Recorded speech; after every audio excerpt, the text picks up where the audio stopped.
male victims face in terms of people believing that men can actually be a victim of domestic abuse. So if you get an opportunity, write that down, #ViolenceIsViolence, and it's only 2 minutes long, and it's won awards and it's highly recommended.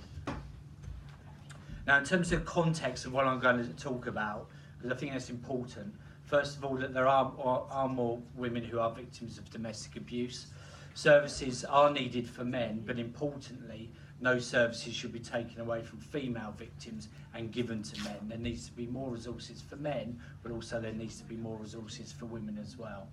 And also, we have a view, it's slightly different to the majority of people in the domestic abuse sector in terms of professionals, in that we don't believe domestic abuse is a gendered crime. It's a crime that affects both men and women, and we take a very much a gender inclusive, responsive approach. So we don't believe domestic abuse should be defined as a gendered crime.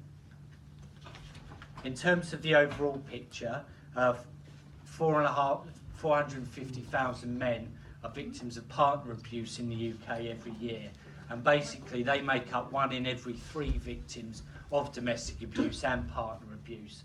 119,000 men report to the police every year to say that they're a victim, and also last year 28 men and 78 women were killed by a current or ex-partner. These are all figures from the Home Office. They're not figures from our charity, they're figures from the Home Office, and you can see that 1 in 3 victims of stalking are also men, 1 in 4 victims of revenge porn are men, and also 1 in 5 victims of forced marriage are also men. And so that paints a picture that many of you may not be aware of, but all of those statistics and facts are actually from the government. So these are bona fide, real statistics. And just to give you some of the other issues, men and women in same-sex relationships are twice as likely to be a victim of domestic abuse or partner abuse than men and women in same-sex relationships. And basically, from the Scottish Police and other sources, about 1 in 15 of all male victims of domestic or partner abuse are actually gay.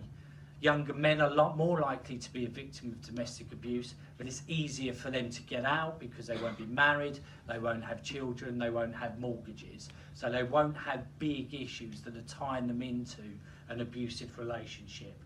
In terms of our helpline, which we've been running for 15 years, 4 out of every 5 men who call us have said that they have never told anyone before. And this is why it's really important for men to have access to anonymous services, because half the men have said that they would not call us and other helplines if those services weren't actually anonymous. And also, lastly, far too few women report and tell people they're a victim of domestic abuse, but it seems to be far harder for men to actually report that they're victims. And again, government figures show that men are 3 times less likely to tell anybody that they're a victim of domestic abuse than a woman. As I said, far too few women report, and it's the same for men as well.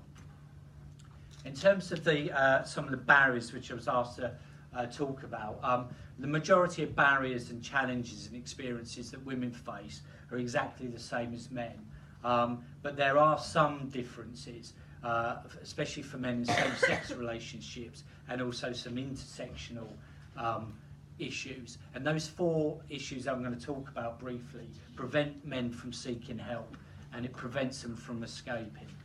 4 issues. First one is masculinity.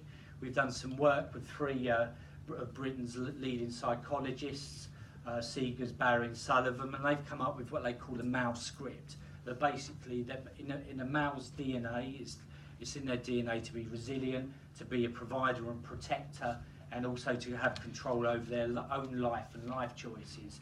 And also some additional work by a broadcaster is that men like to be liked, they need a sense of belonging, and also they want to be taken seriously. Now, how that works in terms of being a male victim and how that means keeping more men in abusive relationships far longer than they should do, is that men don't understand that they're a victim. They have a real sense of shame, embarrassment and pride. They no longer have control over their own identity. the magical male thinking, which is basically if a man's got a problem, if they leave it long enough, it will go away. You know, how many of us know men who should have gone to the doctors 6 months before they actually do go to the doctors? That is the same issue in terms of domestic abuse as it is for any other male issues. And also that they feel that there will be a sense of stigma if they do actually come forward. The next issue is around belief systems, not only for men but also for society. You know, men are brought up to believe that men cannot be a victim of domestic abuse. It is simply not possible. So what that means that when a man is a victim, they feel that they're the only man that this has ever happened to in their whole life. They also fear that they won't be believed. They fear that they will be ridiculed, and that actually that they will be the ones accused of the domestic abuse if they do come forward. Also, there's a concern, especially amongst other male peers, that actually if they do seek help, they will actually be stigmatised. How much is 3 minutes? Okay. And you can see this being played out in the Metro just before Christmas. A man basically stayed in a relationship for about a year longer than he should have done, and his ex-girlfriend went to prison, and basically he said he said that he didn't think men suffered from domestic abuse, and that's why he stayed in that relationship, because he just couldn't possibly believe that a man could be a victim. And in terms of society, you therefore see men always being men not being believed as victims, and also for some people that men should just man up. In terms of the other issues, there's issues around public policy. You know, male victims are still excluded from public policy. We've got a brilliant strategy called Ending Violence Against Women and Girls, which is fantastic, and it's brilliant at supporting women and girls.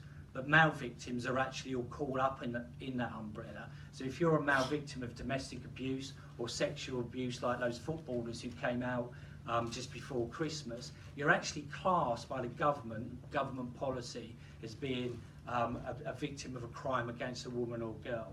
And that is a real problem, and that's been the situation for the last 10 years, and that has to change.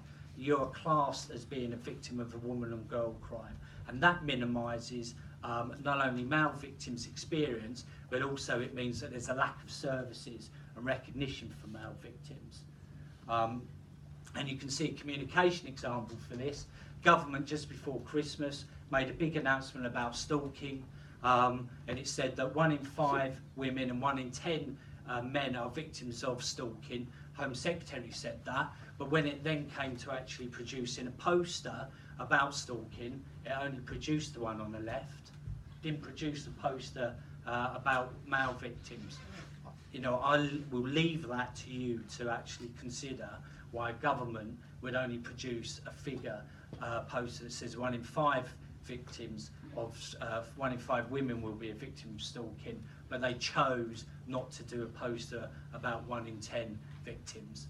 I will ask the question why the government chose purposely not to actually have a poster, because that is the quote and the press release, and that poster was issued at exactly the same time as that press release. The last issue is around invisible public services.